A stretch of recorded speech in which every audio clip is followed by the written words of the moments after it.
سورہ شعراء میں اللہ جل وعلا ارشاد فرماتا ہے یوم لا ينفع مال ولا بنون الا من اتى اللہ بقلب سلیم، جس دن نہ مال کام آئے گا نہ بیٹے کام آئیں گے مگر وہ جو اللہ کے حضور حاضر ہوا سلامت دل لے کر۔ اگر آخرت میں مردہ دل لے کر اللہ کی بارگاہ میں حاضر ہوئے تو تباہی اور بربادی کے علاوہ کچھ ہاتھ نہیں آئے گا، نہ اولاد کام آئے گی نہ مال کام آئے گا۔ کامیاب وہی ہوگا جو اللہ کی بارگاہ میں زندہ دل لے کر حاضر ہوگا، یعنی گناہوں سے پاک اور محبت اور معرفت الہی کے نور سے منور دل لے کر جو بارگاہ خداوندی میں حاضر ہوگا کامیاب وہی ہوگا۔ آؤ میرے احبہ، آج عید سے پہلے ہی ایڈوانس میں تمہیں عیدی کے طور پر ایک انمول تحفہ دیتا ہوں۔ اگر یہ تحفہ قبول کر لیا تو قیامت کے دن تمہارا دل مردہ نہیں ہوگا، تمہیں اہل دل کے ساتھ اٹھایا جائے گا، دل والوں کے ساتھ اٹھایا جائے گا، تمہارا دل زندہ ہوگا۔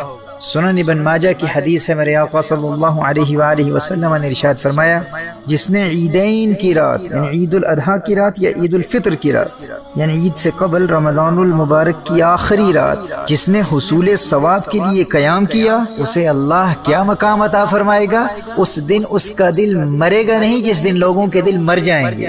محترم احبہ، اگر آخرت میں قلب میت نہیں، مرا ہوا دل نہیں، زندہ دل لے کر اللہ کی بارگاہ میں حاضر ہونا چاہتے ہو تو چاند رات کی قدر کرو۔ جو اللہ کی عبادت اور یاد الہی کے ذریعے اس چاند رات کی قدر کرتا ہے تو پھر یہ چاند رات اس کے دونوں جہانوں کو چار چاند لگا دیتی ہے۔ لوگوں نے اس مبارک رات کی اہمیت کو سمجھا ہی نہیں ہے۔ کس قدر محرومی ہے ان نادانوں کے لیے جو دونوں جہانوں میں دلوں کو حقیقی زندگی دینے والی اس مبارک رات، اس چاند رات کو شاپنگ مالز اور مارکیٹ پلیسز میں اور بازاروں کے غیر شرعی اور مخلوط ہجوم اور مجالس میں ضائع کر دیتے ہیں۔ انہیں اپنی محرومی کا اندازہ ہی نہیں ہے۔ حضرت عبداللہ ابن عباس رضی اللہ تعالیٰ عنہما سے مروی ہے کہ جب عید الفطر کی مبارک رات آتی ہے تو اسے لیلۃ الجائزہ یعنی انعام کی رات کہا جاتا ہے۔ اسلام میں عید الفطر کی رات یعنی چاند رات کو لیلۃ الجائزہ کہتے ہیں، یعنی انسان تمام رمضان المبارک میں دن کے روزے اور رات کے قیام اور دیگر عبادات کے ذریعے جتنی محنت کرتا ہے ان تمام عبادات کا خاص انعام اللہ جل وعلا کی جانب سے لیلۃ الجائزہ میں ملتا ہے، اس انعام کی رات میں ملتا ہے۔ یہ جسے تم چاند رات کہتے ہو نا، یہ سارے مہینے کی عبادات کا صلہ ملنے کی رات ہے، انعام ملنے کی رات ہے۔ یعنی یہ چاند رات در حقیقت اللہ جل وعلا کی طرف سے عیدی ملنے کی رات ہے۔ اس رات براہ راست اللہ کی بارگاہ سے عیدی ملتی ہے۔ اور عیدی کی ایک صورت یہ بھی ہے کہ اللہ جل وعلا اپنی معرفت کے طلبگاروں کے قلوب کو ایسا منور کر دیتا ہے کہ ان دلوں کی پھر کبھی موت واقع نہیں ہوتی، وہ اس دنیا میں بھی زندہ رہتے ہیں اور آخرت میں بھی زندہ رہتے ہیں۔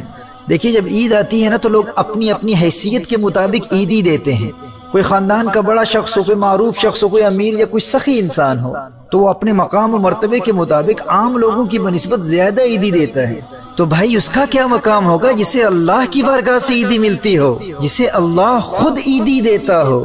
اب چھوٹے بچوں کو شوق ہوتا ہے نا کہ فلاں انکل گھر آئیں گے تو ہمارا اس وقت گھر میں موجود ہونا ضروری ہے کیونکہ ان سے بہت عیدی ملے گی۔ لیکن جب وہ انکل گھر میں آئیں اور اس بچے کو ان کے آنے کے وقت کا علم بھی ہو لیکن عین اسی وقت وہ بچہ گھر سے باہر بازار میں کہیں گھومنے کے لیے چلا جائے تو اسے گھر لوٹنے پر پھر کتنا افسوس ہوگا کہ وہ باقی بچوں کو عیدی دے کر چلے بھی گئے اور میں گھر میں موجود ہی نہیں تھا۔ تو میرے دوستو، پھر اس سے بڑھ کر محروم کون ہے جو یہ جانتا ہے کہ اگر چاند رات اللہ کی عبادت میں گزار دی تو چاند رات اللہ کی رحمتیں اس کی عبادت گاہ میں اسے عیدی دینے کے لیے آئیں گی، لیکن یہ نادان انسان اسی چاند رات کو شاپنگ مالز میں، دوستوں یاروں کی فضول صحبتوں میں، بلکہ حرام کاموں میں برباد کر کے اللہ کی عیدی سے محروم رہ جاتا ہے۔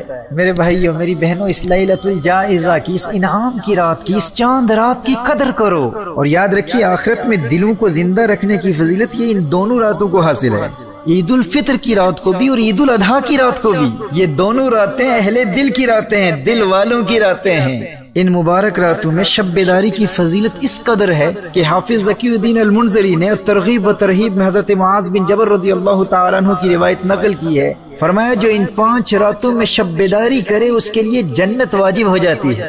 ذی الحجہ کی 8ویں، 9ویں اور 10ویں راتیں، یہ 3، اور چوتھی عید الفطر کی رات، 5ویں شعبان المعظم کی رات جسے ہم لیلۃ البراء یا شب برات کہتے ہیں۔ اس روایت سے یہ بات روز روشن کی طرح واضح ہو جاتی ہے کہ جو چاند رات شاپنگ سینٹرز کی بجائے عبادت میں گزارتا ہے اسے پھر اللہ کی بارگاہ سے عیدی ملتی ہے۔ اور وہ عیدی کیا ہے؟ اللہ دلوں کو دائمی زندگی بھی دیتا ہے اور عیدی میں جنت بھی عطا کر دیتا ہے۔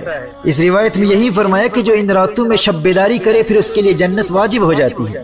لہٰذا محترم احبہ اس خاص رات کو فضول کاموں میں ضائع نہ کیجیے گا. لیلۃ الجائزہ میں آنسو بہا کر رو رو کر اللہ کی بارگاہ میں ماضی کی خطاؤں سے توبہ بھی کریں اور آئندہ گناہ نہ کرنے کا پختہ ارادہ بھی کریں. اب آئیے